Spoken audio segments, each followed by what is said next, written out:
everybody. Good morning. Good evening, everybody. The clocks have changed and it's completely thrown me out of whack. How are we all doing? Today is our Sunday night live stream. And tonight, I've got a bit of an interesting topic that I want to talk about. Hopefully you're gonna join in and share your thoughts on this. But gardening on the TV. I'm not a TV fan. I don't watch much gardening, but I know there is a big market for it. And I was reminded that this week, where unfortunately a presenter on Beach Grove Gardens, Jim McCall, has passed away. So I read in the news. Now, unfortunately, as I said, I don't watch much in the way of gardening on the TV, but I'm sure many of you do. And I've never seen an episode of Beach Grove. So what are your thoughts on gardening TV? We'll get into that in just a moment. First of all, let's see if anybody is out there. On Instagram, Catherine Jane 21 has joined, who I recognise that person. We have got Idaho Garden Girl says, hello, Richard and everyone. And I suddenly realised she posted at exactly 5 o'clock. Well, that would have been 6 o'clock last week. I forgot to mention last week. The clocks went back an hour, so we might be an hour late. Apologies for that. Kate is there saying good evening, Veg Army. Adrian is there saying hello, Richard, and hello to you. We've got Ballycillian saying good evening, everyone. Good evening to you. Turbo Stream is there. Good evening, podcasters. Good evening to you. Philly SBB, hello everyone. Good evening to you. Hargrave Gas, evening everyone. Hope you've all had a great week. Stuart Jackson, evening Richard and the Veg Army. Hope you are well. Good evening to you. Anna Jones, good evening gardeners. Good evening to you. We've got Graham Arnold, evening everyone. Good evening to you. Allotted Chef, evening all. Good evening to you. Richard Golding is there saying hello all. Good evening to you. Steve is there. Good evening. Dark evenings now. Yeah, dark by 5:30. I predicted that, didn't I? Just quickly over on Instagram, the Messy Volunteer has joined. Welcome along. Lovely to see you. Idaho says hello to everybody. Digwell, hi all. Good evening to you. Annie Jones said hello. Digwell, conversations going on there. And hi all. Good evening, good evening, good evening. So let's get into it. Let's get into this topic that I want to discuss. Now, I think I've said many, many times to people who have listened to the podcast or watched this show that I don't watch much TV. I don't have a TV license. We got rid of the TV because we just don't watch TV. I don't know what it is. I've never been one for the watching the TV. I remember going down the pub as a late teenager at early 20s, and people were saying, I wish I was at home watching such and such on the TV. And I was like, really? I'm happy to be down the pub. So I am not the right person to talk about gardening on the TV. I have tried to watch Gardener's World, and although I find nothing wrong with it, it didn't excite me enough to watch it every week.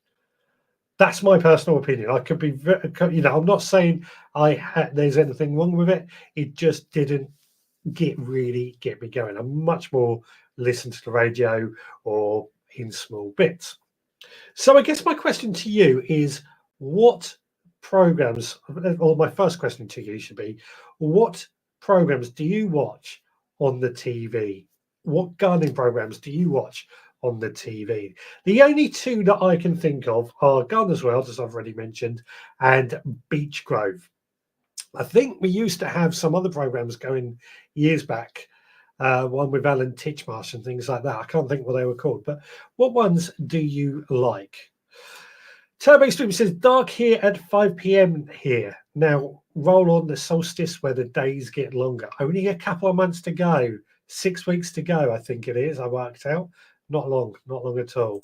Chili K, evening all. Hope you are well. Just finishing off a lemon meringue pie making. Can't wait for the eating. Lovely, lovely. Rebecca is there. Good evening all. Good evening to you. Hope you are well. Idaho is liking a lemon meringue pie. Excellent, excellent. Turbo Stream says, I do like watching TV. Always have done. Trying to wean myself off it a bit, but not succeeding. Yeah. What is it What is it that draws you in then? I think that might be a good question to ask as well. Steve says, mainly listening to gardening podcasts or watch YouTube channels. I can't think of any on the TV apart from what you have mentioned. And this is my trouble when I've been thinking about this. I mean, I haven't watched TV. Oh, when did I give up my TV license? A couple of years ago now. So I haven't really watched TV in over 2 years. It must be something like that. Even before that, I didn't really watch TV. But I can't think of any of the others. There used to be those garden rescue programs. Are they still going? Um, I haven't. I don't know. I don't know. Hargrave Gas says I preferred Beech Grove to Garden as well, but haven't watched either in a while. Interesting. Very interesting. Why haven't you watched either in a while? I hear a lot of people, particularly with allotments, do prefer Beech Grove over Gardener's World as well. What is it that's so different? Stuart says, I find Beech Grove the best program for me. It's only 30 minutes short and sweet. That's interesting. 30 minutes short and sweet. Interesting. Idaho says, I quit watching in 2009. I watch YouTube.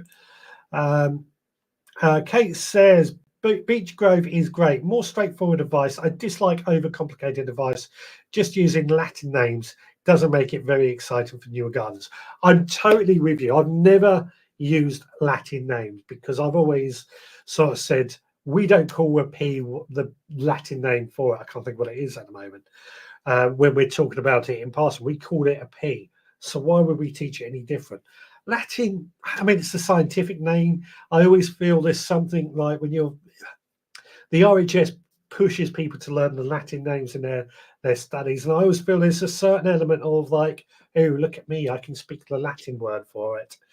I'm being very callous in that. I'm in one of those moods tonight. I'm going to say some things that might offend. Toby Strom says, I used to watch Gardener's World with Percy Thrower back in the day, then Arthur Billett, then Jeff Hamilton. Not much since Jeff Hamilton died. I mean, these are all before my time. I mean, I think Jeff Hamilton was probably when I was around. I don't know, but I haven't watched it. So in years, I got my TV license back, but the letters still. I gave my TV license back, but it still letters still came through, even though I told them, yeah, that's a stupid thing with a TV license. You've got to opt out every couple of years to not pay it. It seems crazy. You wouldn't go past a shop and opt out from not paying in that shop unless you actually go in there, do you? Beech Grove is very simple and they don't talk down to you. It's so easy to watch. Interesting. Ballysin, haven't watched Gardener's World in years ago. It went down the flower route. I prefer growing fruit and veg. I'm with you on that. I'm totally with you on that. I prefer fruit and veg. Anna says, I'll watch anything I can find on TV about gardening. Gardener's World and Chelsea coverage are my favourites.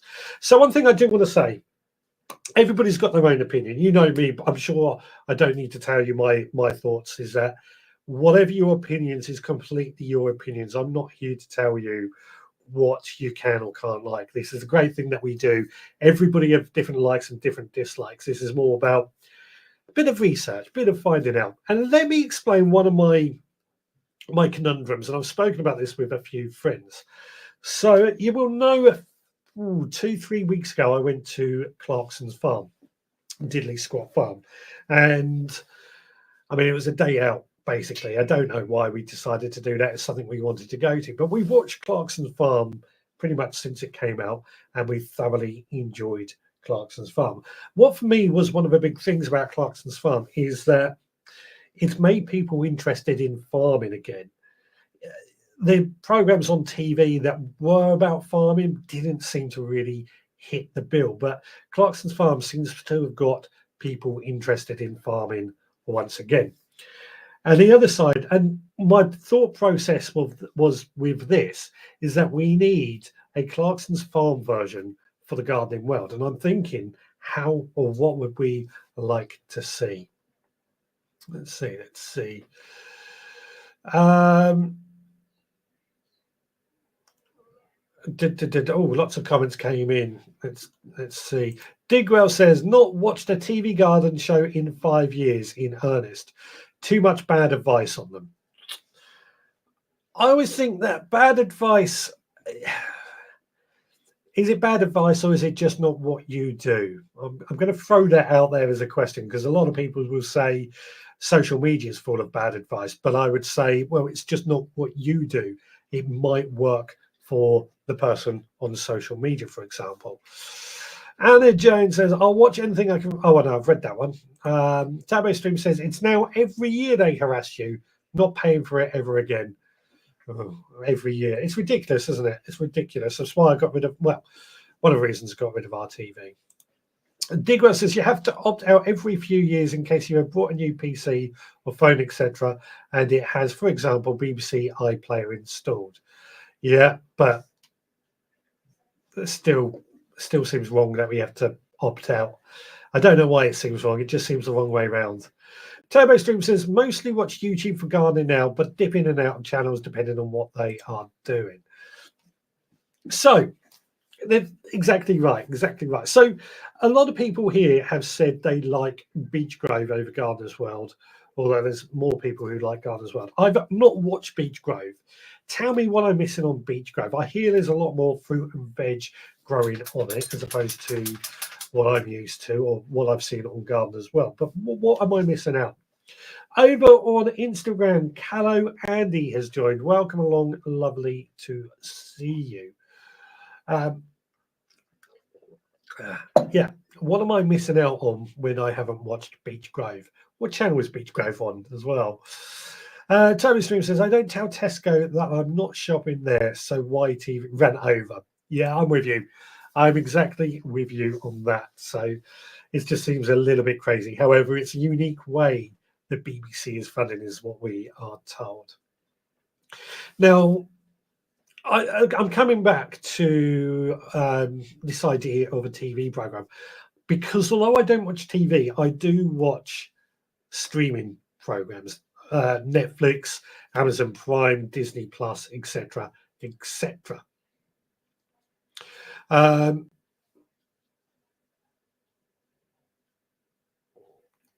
one of the things that I watched on Netflix that I really enjoyed, just going back a couple of years ago now, was Dig the Earth, I think it was called. It was all about no-dig gardening and not digging the soil in order to help combat,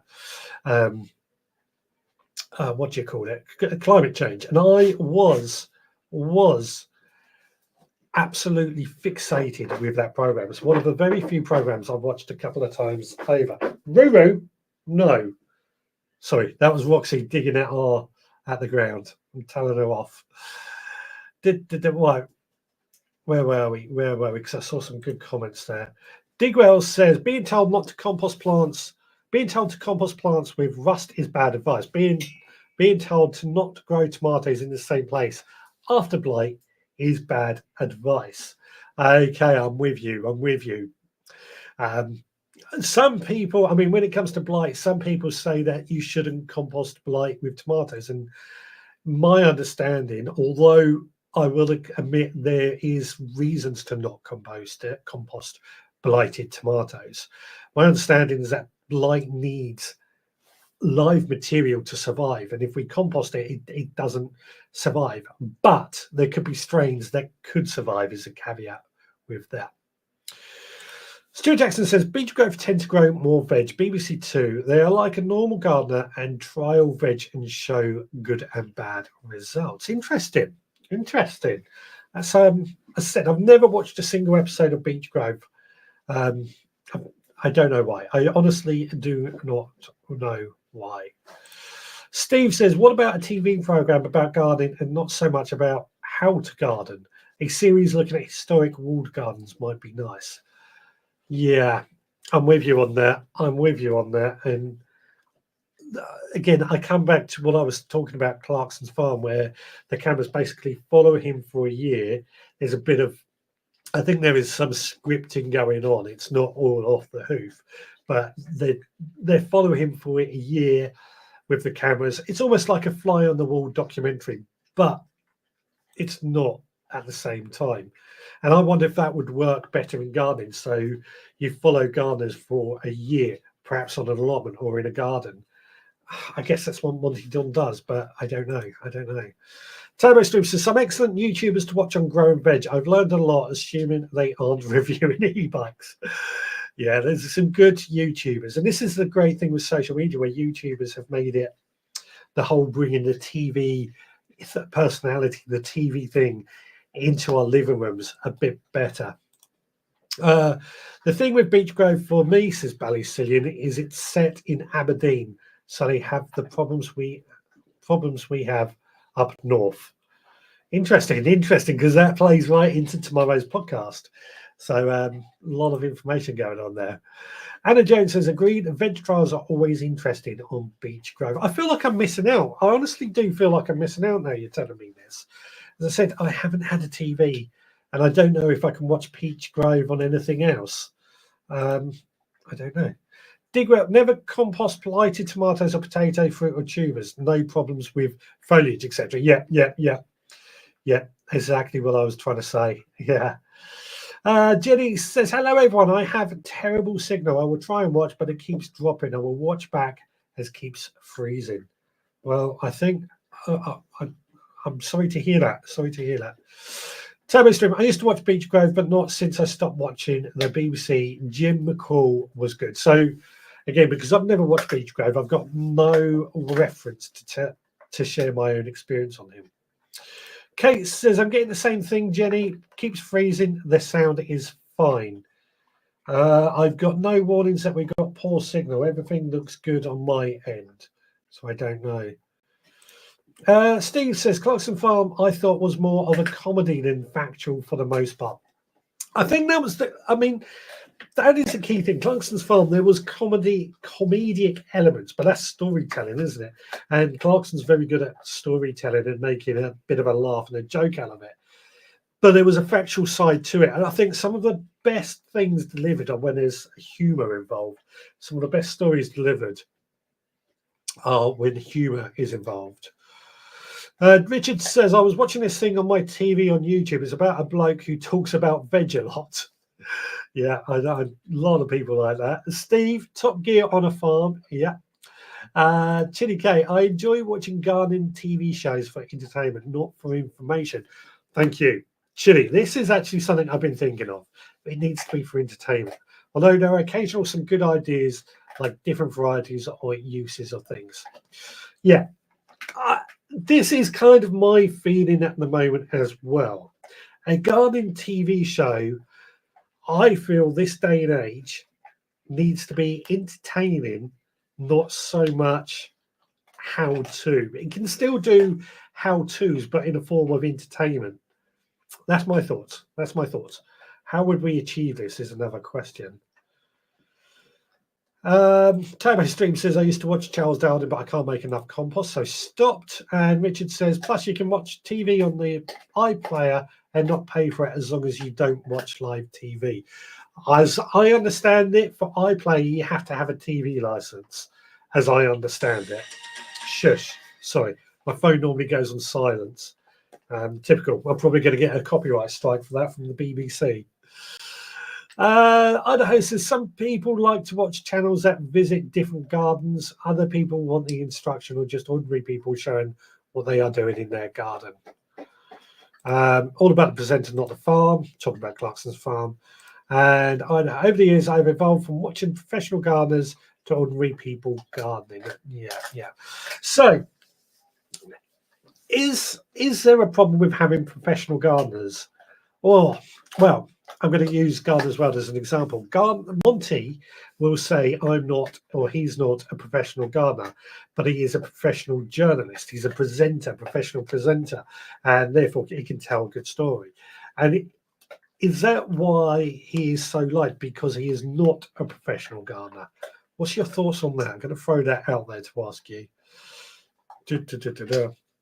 The Turbo Stream says, I decided last week to stop trying no dig. It wasn't working for me. I thoroughly enjoyed forking one of my beds this morning. I'm not double digging, just forking the top. Fair enough. And Digwell, from Gov UK, you need a TV license to watch and record a program on a TV, computer, other device as they are broadcast. And to watch on-demand BBC programs on iPlayer. I thought it included iPlayer as well.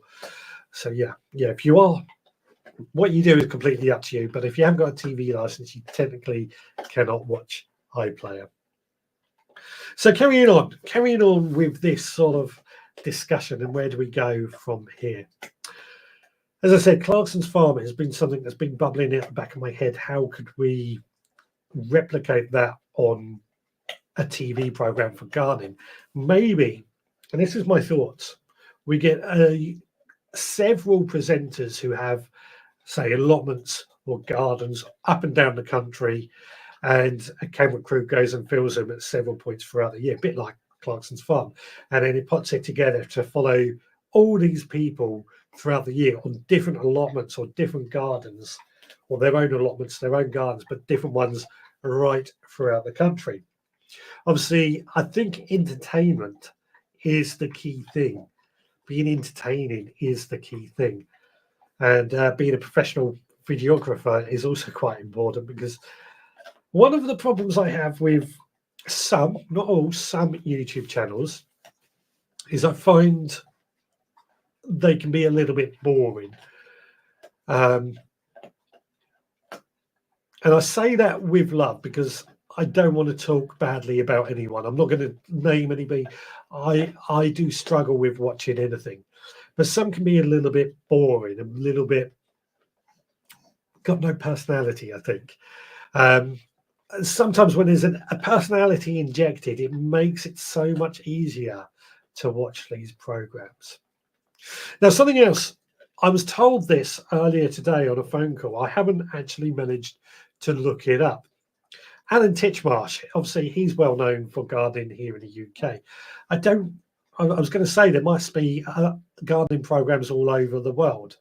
But Alan Titchmarsh, apparently in an interview, he said that he's not going to be doing any more TV programs because he's so worried about what maybe, I think the term was described to me was that because of woke or being woke, he's worried that he said the wrong thing in the past and that's going to come back and bite him. Alan was always, I'm trying to think of, was it Garden Rescue he presented, or was a garden designer on? It was always a stalwart. He was always a well-known gardening personality. But I always found him to be a little bit, I don't know. I couldn't quite feel him on the TV. He was very good at just handing over the information. Just felt, I don't know. I can't put my finger on it, is the word I'm looking for. Anybody got any thoughts on that, about the wokery problems that are going on? As much as I agree we shouldn't be offending anybody, is that something to be worried about? I think it is this day and age. Anybody's still there, actually, because the comments have suddenly stopped, which is always worrying because normally they keep going. Everything okay out there? Right. Here we go. Stuart Jackson has said, the trouble with garden TV, it takes too long to film. That's why the allotment challenge was taken off, and the cost. Yes, the Great British Allotment Challenge, which was basically, what was it called? The Great British Bakery, wasn't it? Whatever they call it. That was basically that, but on an allotment. And I remember watching it. I did feel the format just didn't work. I didn't feel they were genuine allotments, because obviously they were an allotment built in the grounds. I can't remember where it was, of some stately home in the field, and the actual garden, the actual people whose allotment it was, would only arise at the weekend and do their bit. And during the week, the actual gardeners of the stately home would look after the allotments. I don't think they've done very much other than watering, maybe a bit of weeding. I don't know. But I didn't feel it was a true representation of what an allotment was really like, in my opinion. But it was interesting at the same time because they did show it right throughout the year, going on and changing, maybe in the course of one episode. Um, and they were all grown different things depending on the challenge, but it was all grown full of challenges at the same time. And it wasn't about the allotment so much, I didn't think anyway. Turbo Stream says, my last comment disappeared. Your last comment was, I decided this week to stop no dig. Is that the one? I think I read that out. Idaho says, sick of wokeism. Well, we shouldn't try to upset anyone. Is all I would say on that. The Gardeners were only allowed to visit every 2 weeks. Was it every 2 weeks? I thought it was every week, but yeah, I knew it was only at weekends. Digwell says Titchmarsh was probably the last presenter that I liked. At least he did not make me want to curl up and sleep when he talked. He was enthusiastic. You're right, he was enthusiastic, but I just felt I don't know. I can't put my finger on it why I didn't quite gel with him, and I can't think what it is at all. Chili Kate says, has anyone seen the recent movie Sweet Caroline? Absolutely hilarious, but not at all factual. Sweet Caroline, please tell us more. Please tell us more. What's the what's the thing about it? Because I've never heard of it. Digger says, if someone needs upsetting, then upset them. Yeah, I know what you're saying there. What I mean is we should be upsetting people for the sake of upsetting people. Anyway, Kevin Kelly says, Clarkson's Farm is my favourite programme on TV. I thoroughly enjoyed it. I really did. I just feel we need something like that in the gardening industry to make gardening. I hate the word make gardening cool. Gardening is cool, but make it entertaining. That might be the word. We need to make gardening entertaining. Turbo Stream says, no, I mentioned a YouTuber I watch on farming. I didn't see it, I'm afraid. Yeah. Anna Jones says, Rob Smith grew a fabulous cauliflower on that show. Agree it didn't work as a TV show. I didn't think it worked as a TV show. It was a shame because I quite enjoyed the idea behind it. It just didn't work. I think it would have been better in some ways if they followed everybody on their own allotments and then perhaps did the same competitions at a marquee, but everyone brought the produce from their allotments to show off in the marquee. I think that would have been better, in my opinion. Probably more expensive, but what do you think? Idaho says, I'm not good about staying silent.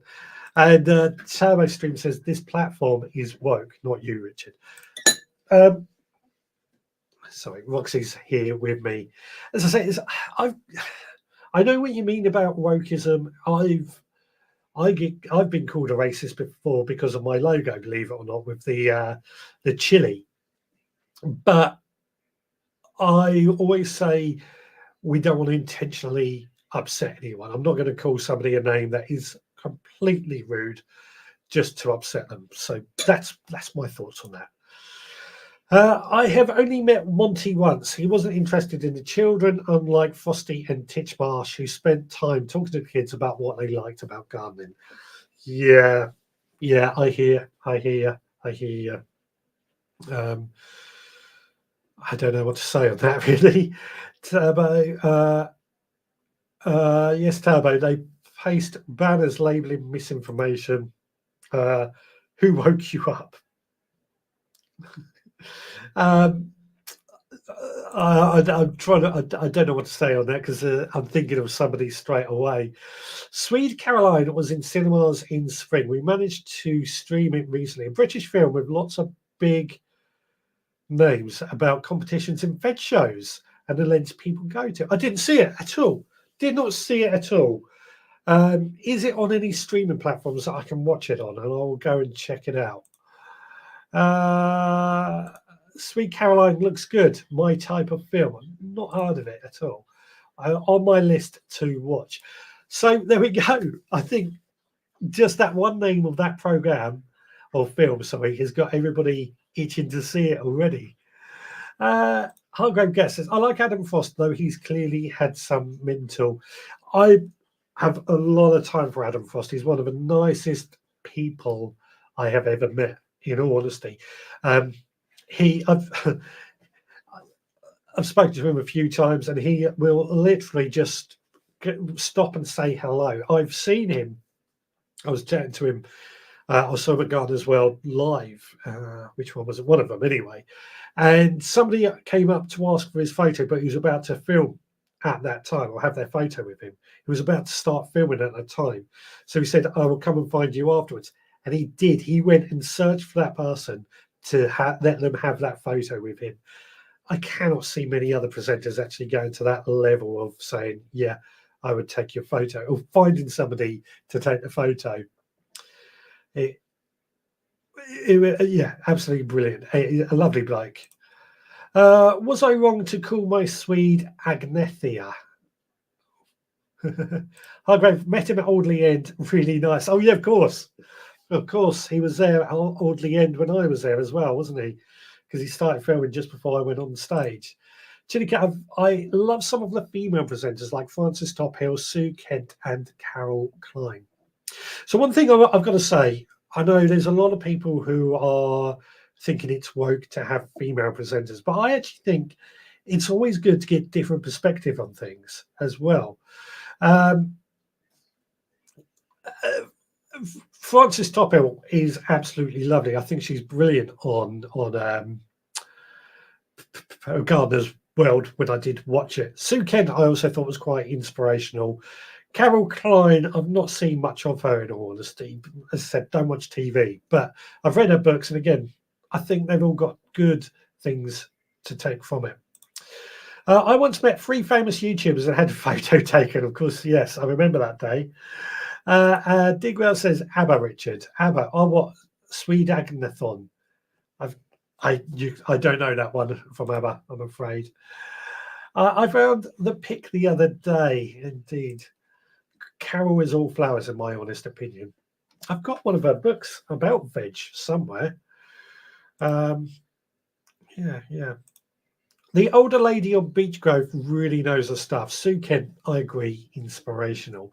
Again, I don't know who is on Beech Grove, so I'm relying entirely on you about Beech Grove. So tell me more. Tell me more about it.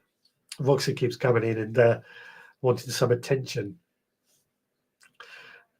Turbo Stream says Digwell is his hero. Well, good for you. All I'm going to say on that. Good for you. Not saying Sue Kent is on Beech Grove. I don't know. I don't know who is on Beech Grove. But yeah, I think gardening TV programs need to be more entertaining as opposed to factual. It's my thing. Not that I watch much TV. As I said, I'm trying to think what I do watch. I watch a lot of Star Trek and things like that because I want to be entertained on the rare things that I do watch. It's all about the entertainment factor. All about the entertainment factor. Over on Instagram, Kenja has joined. I can't pronounce some names sometimes. Amanda Joy has joined. Evening all. Sorry, I'm just joining. So, Mr. Star, are we discussing gardening shows we like? Yeah, I want to find out what gardening shows on TV particularly are out there that people like and why. Purely because I don't watch much TV, and I was saddened to hear that Jim McCall, had passed away from Beech Grove. And I'm wondering, based on, so that's if Monty Don literally was unable to do, I'm trying to be polite here, what's it called? Gardener's World, would it be able to continue? A few years ago, they had Toby Buckland present it, and it didn't quite work out very well, did it? Anna Jones says Carol Baxter might be the Beech Grove lady. No idea. Stuart says Carol Klein and Frances Tophill are both amazing people. They love talking about gardening to anyone or any age. Both know their stuff. I've got to admit, I've got a lot of time for Frances Tophill. I've seen her on stage on the odd time I've watched Gardener's World, I find her to be really down to earth, really a gardener's gardener, I guess. She doesn't try and make out like you can just go and spend a fortune on a load of compost and that will solve all your problems. I think there's a bit more reality with her. Some gardening channels are very informative and you learn loads. Absolutely. That's her. Thanks, Hannah Carol Baxter. I like her. Amanda says, I watch Gardener's World each week, and similar to Stu, I love Carol Klein and Francis Toppel. I think Francis will be the next Gardener's World presenter and hope so too. I think, and I don't know for certain on this, I'm just basing this on what I've seen, that they're going to be not having the one presenter as the main. It's going to be between 4 or 5, which is clearly what they're doing because they're getting a lot more presenters involved who are heading it up. So it's not always going to be the same garden each week. They're going to be changing it up to different gardens each week. That's my theory. Digwell says, a lot of the mystery of gardening and everything else in the world has been lost due to the subject being flooded by the media. People take things they see here on TV as gospel. I'd agree. And this is where I love the fact that we can change things around and make things a bit more interesting with social media to not change things around, experiment and try different ways. Toby Buckland was good, but the producer changed the format and Gardener's World for the 2 years he presented. Yeah, too much of a change at once. Chili Cat, I'm interested in hearing what shows Idaho has in our area. Sorry, if it's been said and I've missed it. Yeah, I was thinking the same thing, and I was going to throw that question out to her until she said she hasn't watched TV since 2009. So I would imagine it's quite difficult. But there's Gardening Australia. I've seen clips of that, and I absolutely love the presenter on it. I can't remember his name. He's got this big beard, and he's a like proper energetic, typical Australian, energetic, keen gardener who really gets involved but still knows his stuff. Gardening Australia. I can't think of the presenter's name, but I could watch him for hours. Stuart says we only need one live show a week. We all know which one I'm talking about. Which one? And I'll watch it. Digwell says BBC can't find gardeners with big enough gardens these days. I think that's why they're also another reason why they're trying to swap it between several gardens, and I think that's a good way. I think Monty was always sort of in the middle of the country, but for people like myself on the south coast, right up to people in the north of Scotland, it's all different. Different conditions, different light levels, different soils. And this is sometimes the trouble I feel when it's relied so much upon one garden, because that one garden might have very good loamy soil, whereas somebody who's on a floodplain and their soil floods every year cannot plant trees because they just rot away. Just an example I'm using as to why I think it's good to get different gardens. You're right. Only get gardening videos from YouTube, says Idaho. I thought so. Right. I'll tell you what we're going to do. Give me a couple of minutes. We're going to go to one of our videos. Let's do the cook along, because it is Halloween. You've probably guessed. It's time to see what you want me to do, a recipe involving pumpkin. So let's see what we come up with. Okay, so for this week's recipe, you want me to do something that uses pumpkin. Now, Scott messaged me a recipe that he highly recommended. Well, wasn't so much a recipe, it was the name of a dish. And I'm not going to try and pronounce it, but you can see it on screen. Pumpkin, of course, being the main thing that we're going to use. We're also, another main ingredient is this tamarind paste, or dry tamarind, actually. I've never used this before. I couldn't find any paste, so I've had to adapt. The other things are spices. Now, the tamarind, I've had to soak in some water for about half an hour to try and form what I think is what we need. I'm not sure if this is correct. We will find out. This is going to be one of those recipes. I'm not sure if we're going to do this correctly. So first things first, we need to prepare this pumpkin, and we do this quite simply by, of course, we're going to need to peel it, but first of all we'll cut it in half and scoop out the seeds on the inside. I'm using this large meat cleaver, very sharp, very careful not to cut my fingers off because you never know, this could happen. And yeah, wasn't easy. It's a tough old thing, a pumpkin. These seeds are what we want to scoop out on the inside. Now, it is possible to eat pumpkin seeds or give them to the chickens or grow them again next year. So lots of things that we can do with these pumpkin seeds. But what we really want is this flesh. So scoop out the seeds, peeled and chopped up the flesh, as you can see here, and try to get that as even as possible. So on with the next part. First of all, we need to dry roast some of the seeds. Fenugreek and cumin seeds are used in this dish, and we've just given them a bit of a heat in a dry pan, no oil or anything, just until they were nice and fragrant. In fact, you can see some of them are starting to pop. I'm giving a bit of a jiggle just to make sure that they are evenly heated. The smell coming off this is amazing. We then took all those seeds that have been dry roasted, put them into a pestle and mortar. You'll actually see some smoke coming off these as we grind it down into a powder. Again, the smell coming off this was absolutely amazing. It was filling the kitchen with some really, really good smells. Now next, into a pan we added half a cup of oil. Got that under a medium heat, into which we added some more spices. Now this is a spice I'd never heard of until today. I'm not going to try and pronounce it, but you've just seen it on screen. And just 1/8 of a teaspoon of that into the oil, along with some more of the various spices. There is the spices we've ground, but there is a link to the recipe should you need to know that. Now let that cook for a minute before we then added in some of the pumpkin. Ginger we grated in.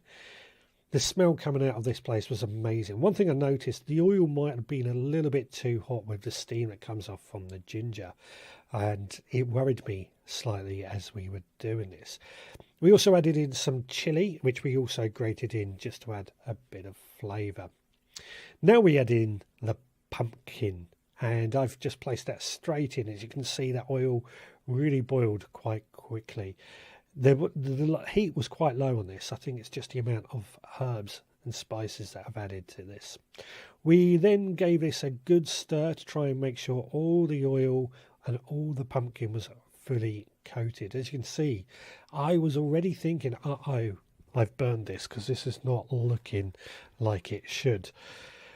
But we carried on. We gave it a good stir to see how it got on. And of course, we'll do a taste test towards the end, or after this video rather. Next, we wanted to add in something else, and it was some more of these spices, turmeric and plants and spices like that. Again, once we added them all in, we gave it a good stir, and then we just allowed it to cook for a bit of time with a lid on.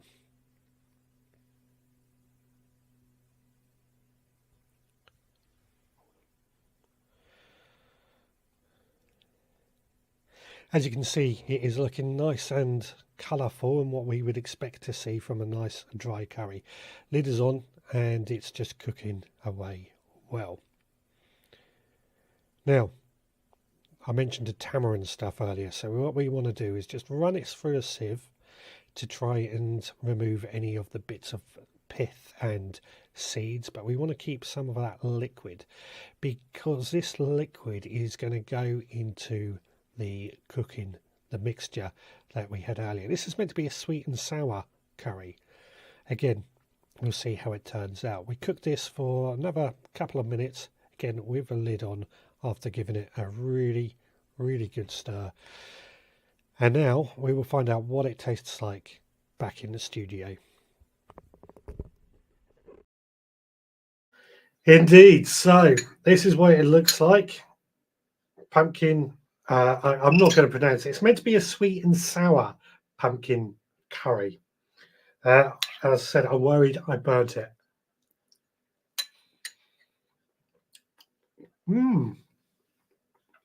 It's not burnt. It's not definitely not burnt. That's actually really quite nice.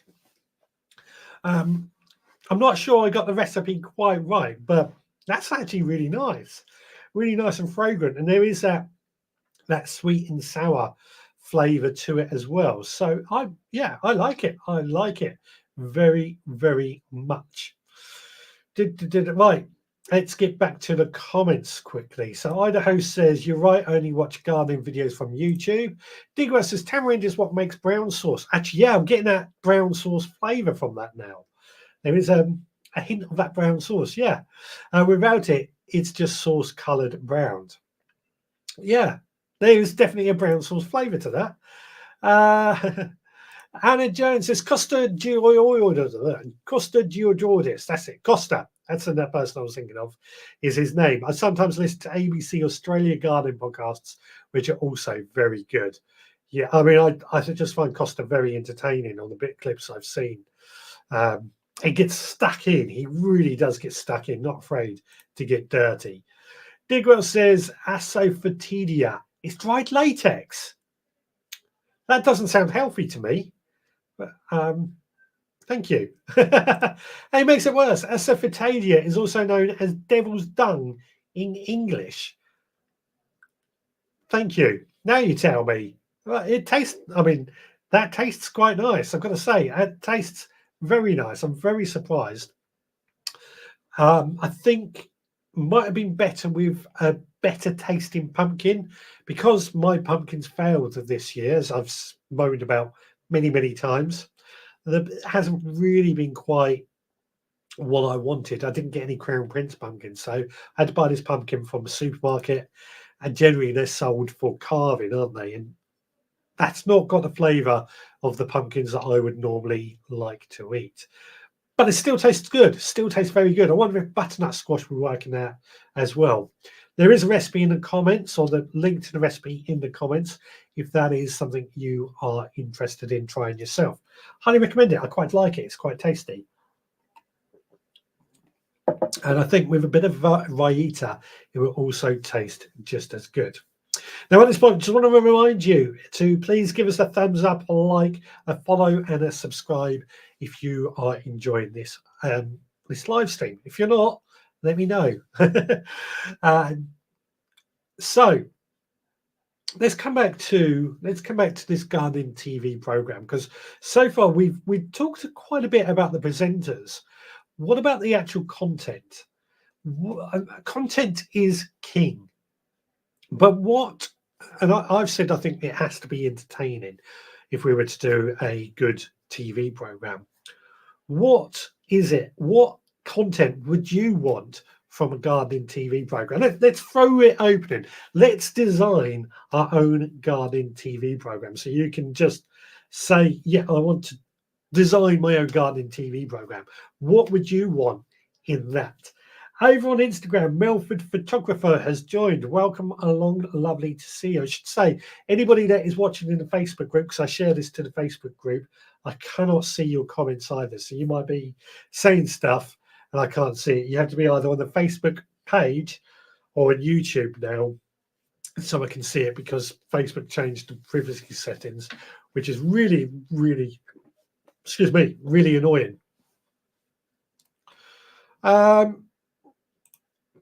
Turbo Stream says, I do like to be shown how to on content. So would you want to watch a how to on how to sow seeds, for example?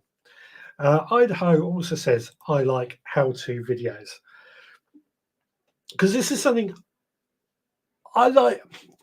If I've got a project or something, then I can see the point of how to videos. But sowing seeds, if they're just straight seeds, for example, is that entertaining? Is that something you would be interested in? Stuart Jackson says, I think it's important any program has to show the good, the bad, and the ugly. I totally agree with you on that.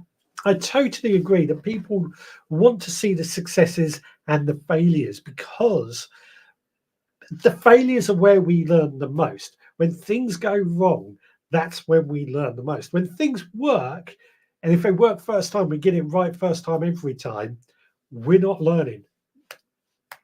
The The failures are what I like to see. Turbo Stream says it might be a technique or the science behind something. Okay, okay, but that can still be done in an entertaining way. Seasonal content, frequent flashbacks and updates to do soon. Ideas for all genres of gardeners, not just diggers. Of that, yeah, yeah. So yeah, cover all genres of gardeners, not just diggers or no diggers, because you get one or the other, don't you? And yeah, seasonal content, frequent flashbacks. With you, I'm with you. I know who says, I guess it depends on the audience. Beginners want all the techniques on how to sow seeds. You are hitting onto a key thing there. The audience are what dictates it. And I'm going to use Gardener's World as an example. I suspect that the people watching Gardener's World are already keen gardeners. They may not be beginners. I might be wrong on that. I don't know the actual audience, what the audience stats tell us. I'm only guessing there, but that could just be because I don't watch TV. I watch a wide variety of how-to content, everything from cars to gardening, whether history of a place, etc., etc. Yeah, I'm with you. There's a lot of things that I watch. I mean, one of the things I used to find with Gardener's World that I was going down this route, I'm going to express it. So when I would watch Gardener's World, I would, and there's reasons behind this. Anybody that makes a video, a professional video, I should say, will know that you have to change the viewpoint every. I try and go for every 8 seconds. Not always that easy, and that's just to keep the viewer mind focused.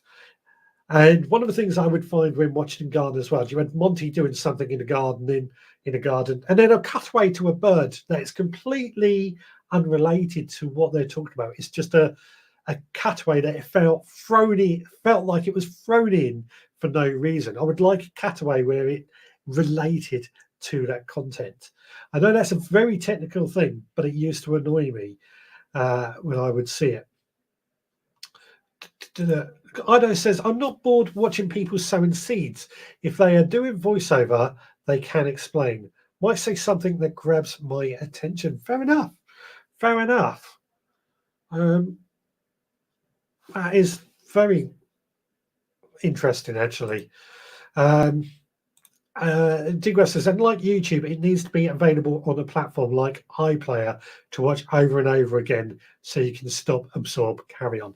I mean, this is one of my biggest complaints about TV anyway. They dictate to me what time I can watch their program. And this is, I guess, why streaming works better for me, because I can watch, if there's a program on what I want to watch, I can watch it when I'm free. I don't have to take or dedicate time out of my day to watch a program. It fits in with my lifestyle. Again, this is one of the great things, YouTube, Netflix, etc., and podcasts as well, for that matter. I can watch it when I want to watch it, and I'm sure that's the same for many of you. You want to watch it when you want to watch it, or you get that important phone call going back to when I had TV, important phone call halfway through, so you have to stop what you or couldn't watch the program, and you can never watch it on catch up.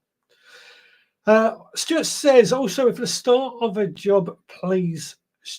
Also, if the start of the job, please show us the end product. Sometimes they start something, but we don't get to see the finished product. I'm guilty of that. I'm very guilty of that, because mine, I don't do how-tos as such. Mine are sort of, you're joining me in a build. So, but that I get that. Anna says, I really enjoy watching content about the history of gardening, the old wall gardeners, plant hunters, etc. See, I love all that as well. As you know, I love going to walled gardens or stately homes, visiting all these places, because I just love the history that goes on with the gardening world. And I'll talk about this quite a bit. I'm particularly fascinated with 2 areas of gardening. The Dig for Victory campaign, World War II, rationing, etc., but also the Victorian gardeners. I find it completely fascinating how they would create a garden and create microclimates to be able to grow peaches and things like that. Yeah, totally fascinating. Rewind to watch interesting moments as Idaho, and TurboStream says, funny, we're all here 6 p.m. on a Sunday. You know what? You are right. And that just completely blown away. But I think the difference, and I'm going to say this I'm going to be a bit big-headed with this. What we've created here is a community.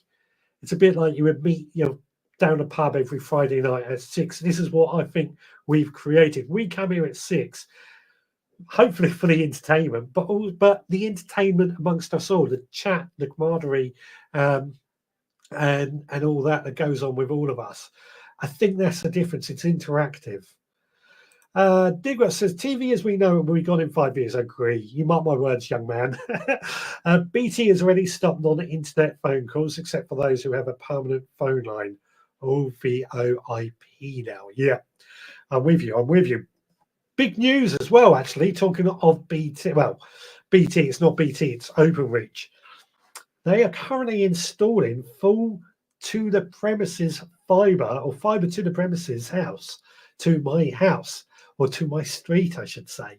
I will soon have incredibly fast internet once again, like I had in my old house, which will make my life so much easier. I cannot wait. I was joking, Richard. Such a great community. I know what you're saying, TurboStream. I know you were joking. Don't get me wrong, but you do make a good point, because I sat here saying I don't like being dictated what time I can watch, yet I do that to you guys. But I think this is all about the interactive. It's all about the interactivity. You don't get that with TV programs, do you? And it's always good, because I know there's some people watching who don't comment. They're happy watching. That's absolutely fine. But I do want to, anybody who is watching, if you want to comment, please do feel free to comment. We are pretty friendly, so and we try and incorporate everyone as well. Hargrave says, did I hear that right? We are all, I'm not sure what's happened there. Stigwa says, only stopping here every Sunday to settle my insomnia down before bedtime. Yeah, but you normally eat afterwards as well, Digwell. But I'm sure there are some people that it does help with insomnia. There we go. Hargrave Gas, did I hear that right? Are we all going down the pub at 6 p.m. sometimes? I'm using that as an example when we used to meet up down the pubs. Pubs, I remember those. Rob says, quick hello from the pub on holiday still. Welcome along, my friend. Idaho says, I do find it interesting to see old historic gardens. Over here, we have gardens like Thomas Jefferson's, but I like to watch the videos of old UK gardens. Ancient Hispalid apples trees fascinate me. You know, I've got a real fascination with Hispalid apple trees and things like that as well. There's something just so stunning and so beautiful about them that just makes them all look absolutely, it's just something really inviting about Espalier apple trees, and it's something I'm going to replicate more. Digwell says, darn, that is true, talking about his dinner afterwards. And Digwell then says to Hargrave, I've just popped my jacket on, he's off down the pub. It's a struggle to stay awake most weeks. Oh, well, I'm sorry about that. Or you might be glad, in other words, as well. But hey, at least we can have a joke about it. I tell you what, I'm going to go to our mission video. By the way, before I go on to the mission, as you know, each week I like you to set me a challenge, a mission for the week, and a recipe that I can cook as well, because you know what, it's fun when you set it for me. So I want your thinking caps on for some of those, a mission and a recipe. Now, let's go to this week's mission. Right, for this week's mission, you wanted me to do some guerrilla gardening. And I've spent a lot of time thinking about where I could do some guerrilla gardening. In all honesty, I don't have many places. But what I've realised, that if I come down this side of my allotment, I'm just realising somebody has been cutting the grass down here. But I reckon, let's really wet at the moment. Somebody's cut the grass here, that's interesting. I was going to throw some wildflower seeds alongside this fence. That's not quite going to work anymore, is it? Let's see. What about the other side of the fence? I've got these wildflower seeds here. These were a wedding I went to last week. These were like the wedding favours, I think they called it. So what I'm going to do is open up this packet, which isn't easy for holding onto a camera at the same time. Get some of these seeds out. Excuse the shot, there's the seeds in my hand. What I think I'm going to do, I am just going to throw these over there, just so that hopefully we can get some wildflowers growing that side of the fence, which will help bring in the pollinators. Now, well, this wasn't an easy one. Guerrilla gardening, trying to find somewhere that I could actually do guerrilla gardening in Littlehampton is near enough impossible. That is a usable space, but here I can keep an eye because that's my allotment just there. It's just a short walk. Is that mission accomplished? Let me know in the comments.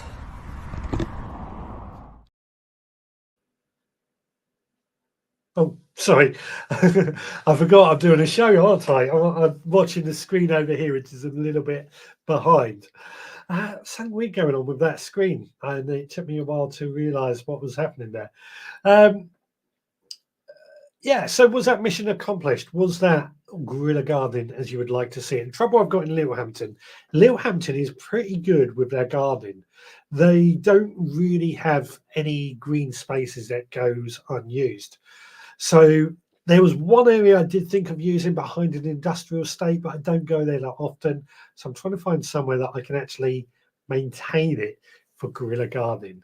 And that was the area I came up with. Right, what have we got? Digwell is saying, follow me on the block listed viewers.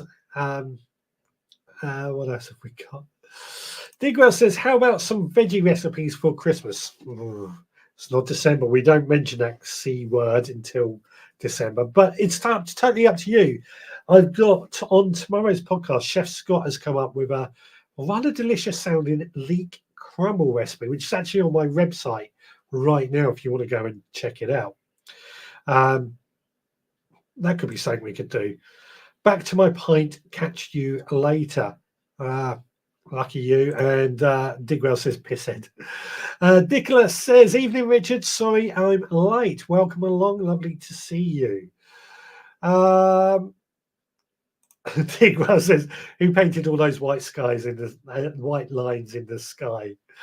Yeah, I know what you're getting at there. Hope the council doesn't send the streamers in next year on that bank.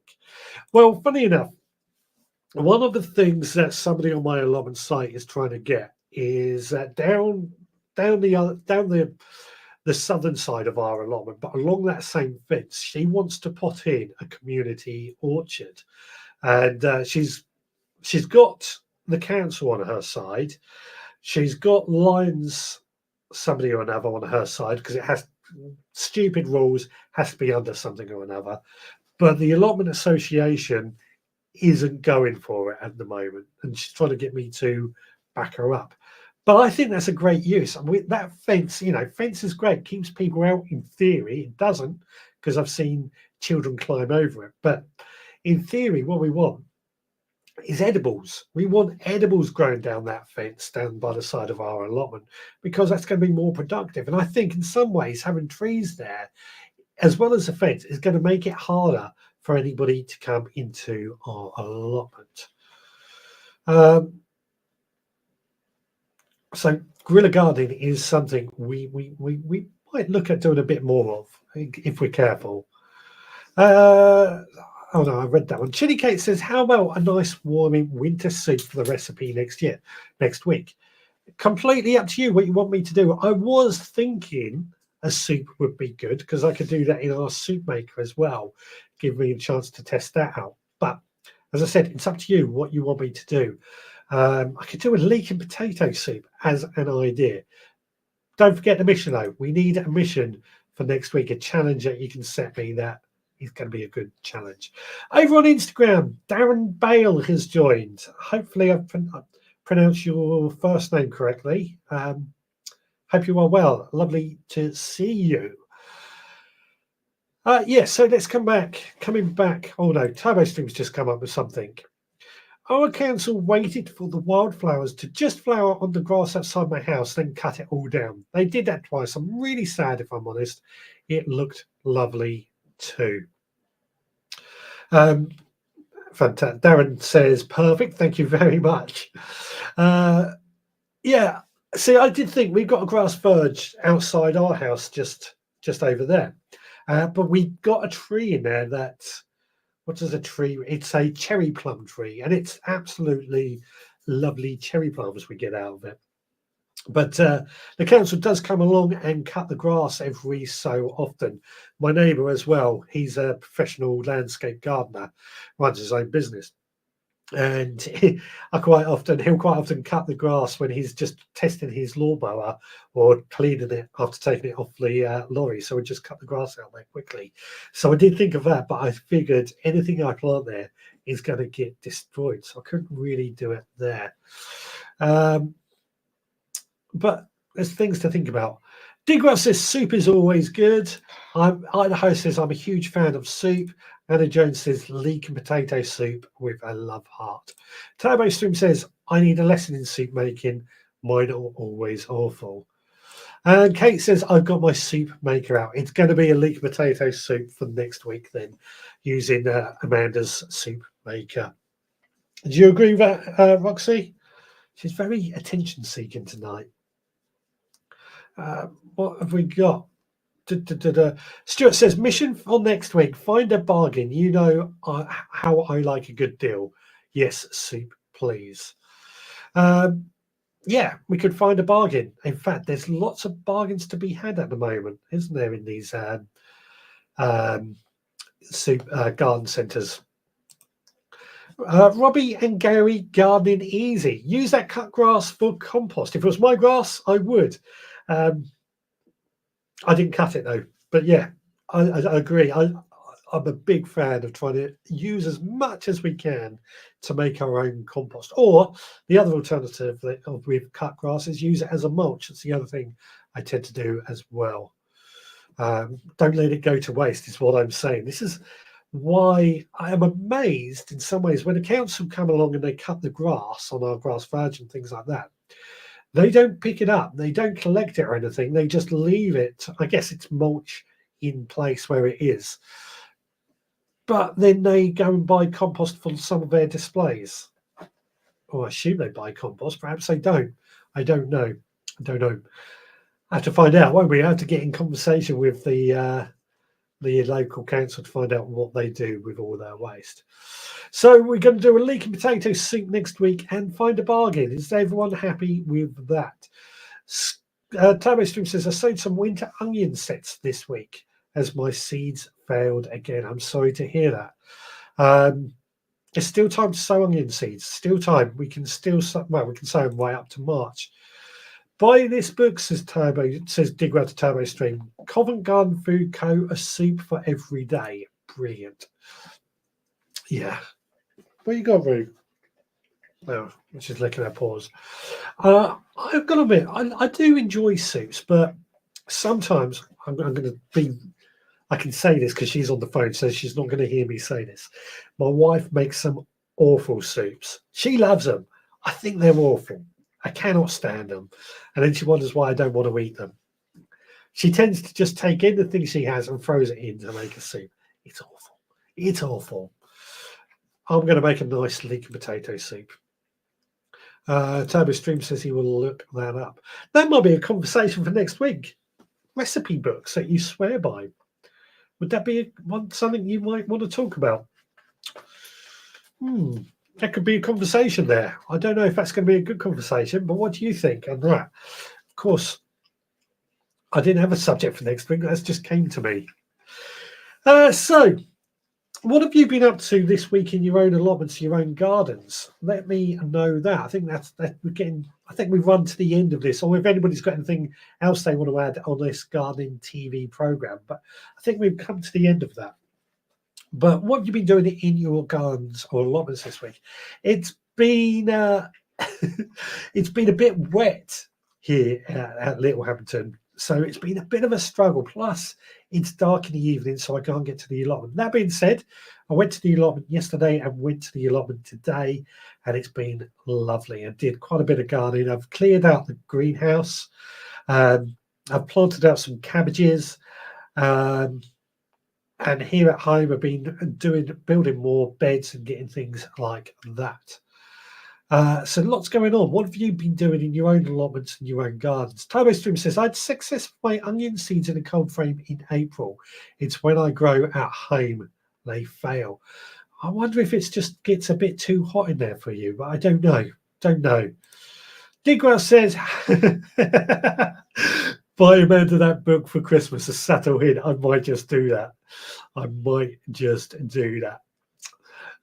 But I don't think she'll get it. I don't think she'll get it. She's a very good cook, so I'm not going to say anything against her cooking.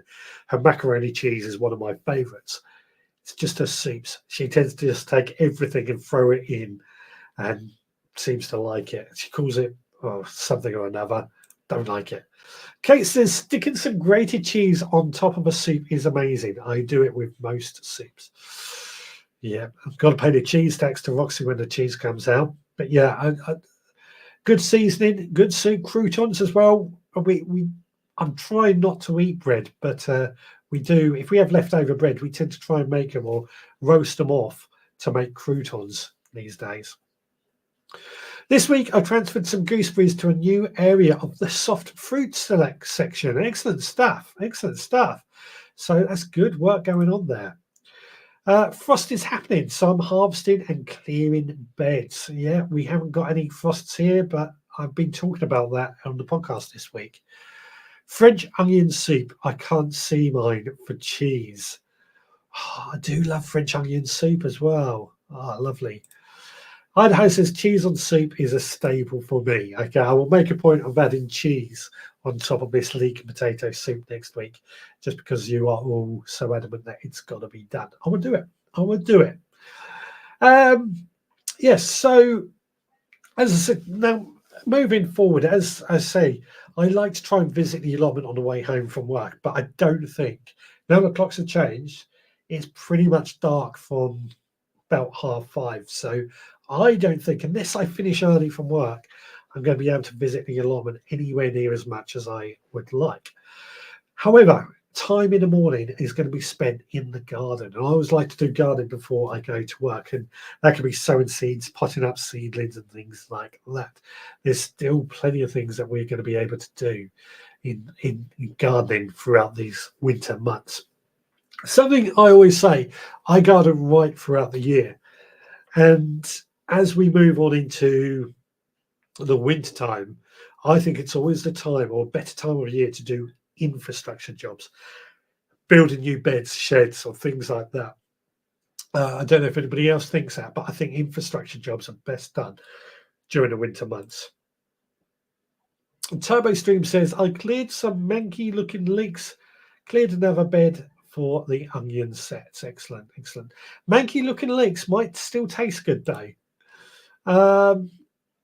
Moving my gooseberries tomorrow to the new fruit bed. Any tips? Thank you, team. Yeah, pot compost on the soil. Give it a good mulch of compost. Water it in well. Firm it in well as well. I tend to move when they're dormant, when there's no leaves on them, but it's probably about that time of year to do that anyway. Gruyere cheese is best in my honest opinion. Oh, I love lots of different cheeses. I do love cheeses. This week we've been tidying up on the allotment and harvesting aubergines and chilies at home. You have. I've got a photo of that in just a second. And Chili Phil says, already got some of the chili harvests in the dehydrator. Excellent stuff. Turbo Stream says, I have up cheese. It blocks my Eustachian tube. I have up cheese. It blocks my Eustachian tube in my ear. I put a layer of compost in my moved gooseberries, then topped off with leaf mould. There we go. Tips for Stuart. So quickly, we've got some photos that have came in, and let's see if I can get this right. That's not right. Can you still hear me? Actually, no, I don't think you can. Oh, I don't know. There we go. Oh, I've done that wrong. Oh, I'm losing it. I'm losing it. I'm losing it. I've lost it. I've lost it. Oh God, what's going on? It's all gone. It's all gone pink tongue. I don't know if you can still hear me. Oh, there we go. The screen changes sometimes, and it's my fault. Here we go. So, chili and aubergines, as for the chilies, as they were talking about. One, I will get this right. Chilies and aubergine harvest from the chilies. Good lot, I've got to say. Good lot of chilies. Good lot of aubergines. And last week, I believe, if I remember correctly, you shared a photo with us of your chilies growing against the south-facing wall, chilies and aubergines. I think that just goes to show how much of a difference it makes. The south-facing wall, all those chilies and aubergines are absolutely amazing. There's some people who said they haven't been able to grow aubergines. I think that proves what we need to do. This one here is... I can't actually see it. I've flipped it over. What have we got? Nathan's garlic has arrived. That's a good lot of garlic as well. I count 8 bags amongst that. I'm assuming 8 different types of garlic, and that looks absolutely amazing. I'm looking forward to seeing how well they grow. I'm not sure where you got them from, because it doesn't look like the usual place. The what do you call it? What do we call it? Garlic farm. But they look fantastic. Some of the varieties I see are garlic rose white and garlic cork white. Look fantastic. Can't wait to see how they turn out. And Digwell, he has shared this photo of his hydroponic system. You got at the top what it looked like 2 weeks ago and 2 weeks of growth in the hydroponics. That's fantastic. Absolutely fantastic. I think it goes to show how good hydroponics are for growing food in the winter. Something we're going to hear a bit more about on the podcast. That's all the photos we've had this week, I'm afraid. But please do keep sharing your photos. We love to see them. Please do keep sharing your photos. Post in our Facebook group, send to me via social media, or email me, richard@theveggrowpodcast.co.uk. It's probably my fault because I've been a bit quiet on social media this week, just because I've been in a slump. I'll put it like that. Busy with work is the real reason. So where were we?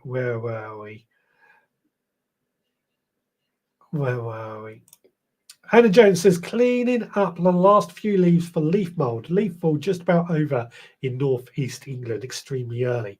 Ours have barely started. They have started, but not quite. There's still plenty of trees in full leaf, but they did start to fall early. I will say that. Sorry, gave up cheese, says Turbo Stream. Oh, that's got to be one of the worst things to give up. I can still hear audio. Excellent. Sorry, I threw me for a minute there because everything was going wrong.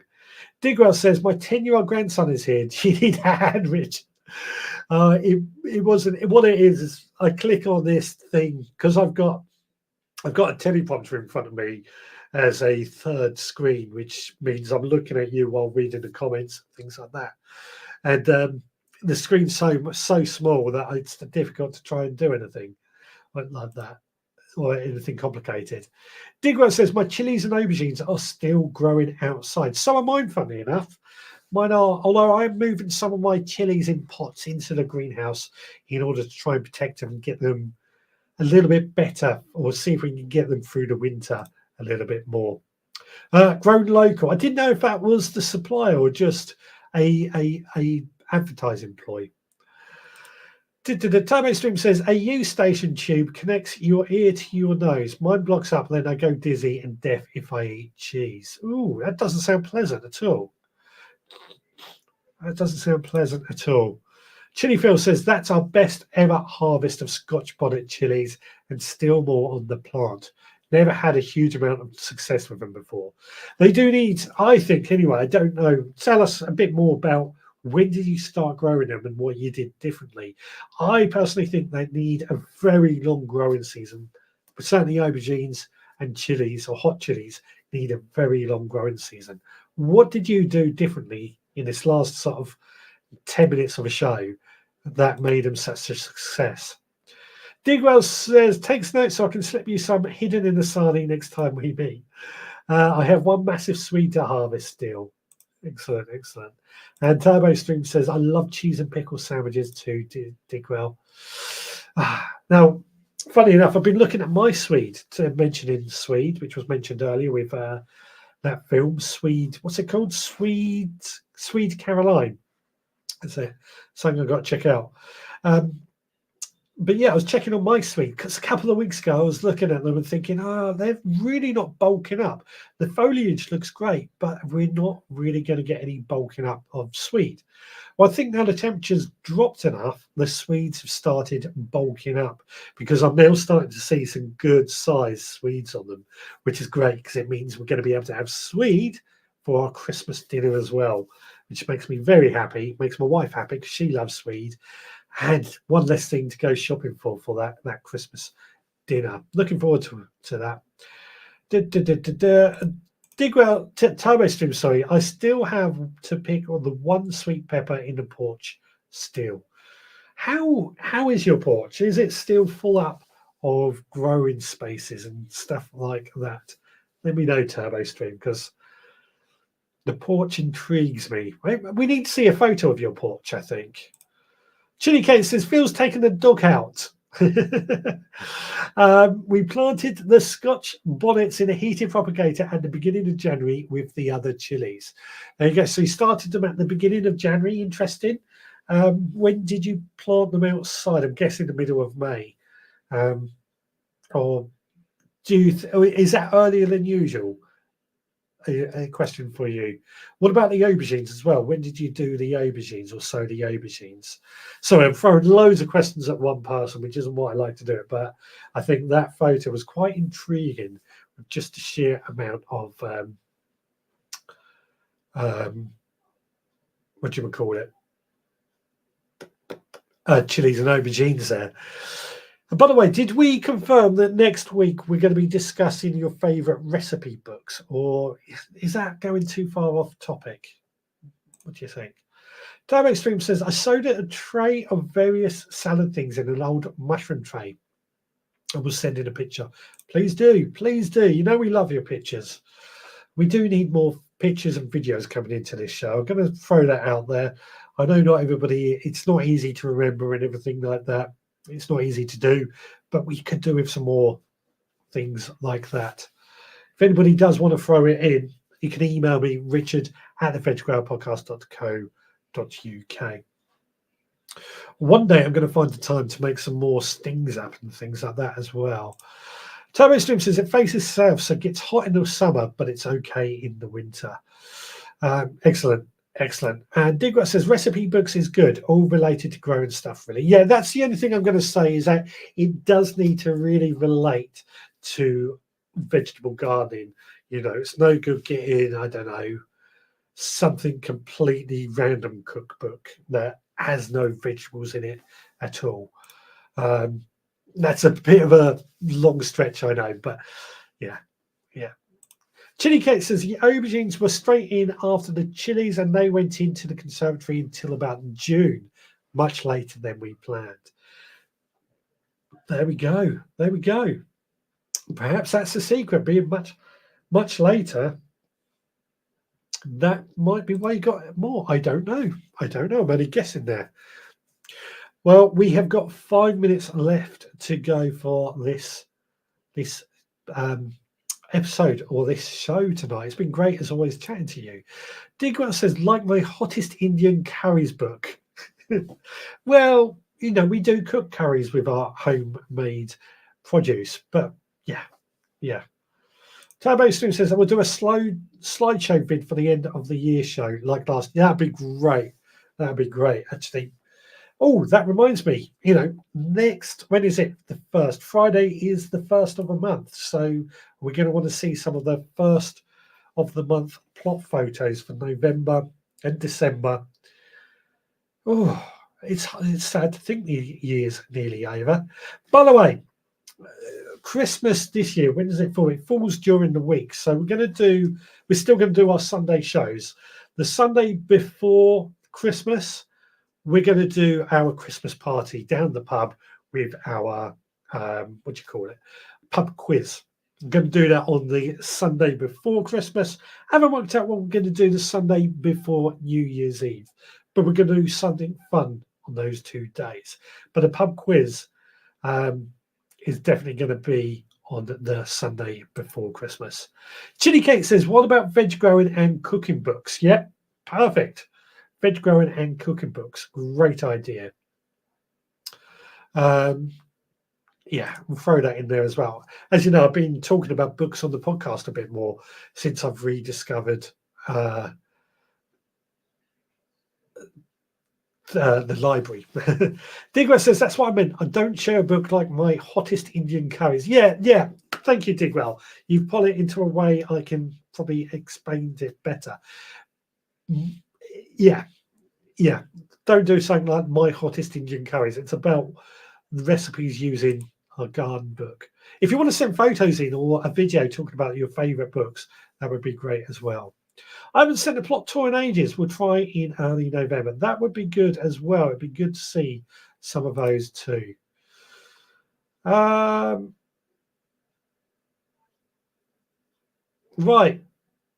Anything else? Because I am running out of ideas. I think we've discussed quite at length this gardening TV program, and I've thrown my own stance on saying that I think it needs to be entertaining. You do like how-to-dos and things like that. So, but you want to see a mixture of gardens. I'm summarising what you're telling me, basically.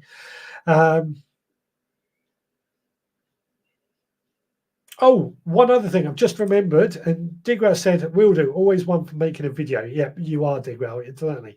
I've just remembered the single seed potato challenge that Digwell runs. Is it we have to harvest them by the end of this month and send you the video by the end of this month? Or what is the final thing as we get into the last couple of minutes? I don't know if anybody else has taken part in the single seed potato challenge. I certainly have. I've got one plant, and this is why I haven't harvested them yet. One plant that is still growing, and I kind of leaving it for as long as I possibly can. When do you need the videos, Digwell? When do you need the videos, or when is the end of it as such? Let me know, please. In the final minutes. Right, I'm going to start wrapping this one up because we are coming to the end of this show. Been good as always chatting with you. We've had lots of conversations. Just quickly, Digwell says, did you know that the EastEnders cast were thrown out of a pub last week? It was happy hour. Is EastEnders still on? I haven't seen it in years. But yeah, single seed potato challenge. When does that end? You might. I have got a video coming out this week. If you keep your eye out for that, I've got a few photos have been taken as well. Digwell says the single seed potato challenge video is to be with him by the end of this month, by midnight on Thursday. So is it Thursday? The 31st. I will make sure that is done. Thank you very much. Stuart says, thank you so much for another great live show. See you all next week. And Ino says, another great live stream. Thanks, Richard and others. Now, thank you so much for joining me. It is time to pack this up and get out of here. We'll back again next Sunday at 6, where we're going to talk about your favourite recipe and vegetable gardening books. So I'll make sure you've got them with you. Right, guys, you take care. I'll speak to you again next Sunday.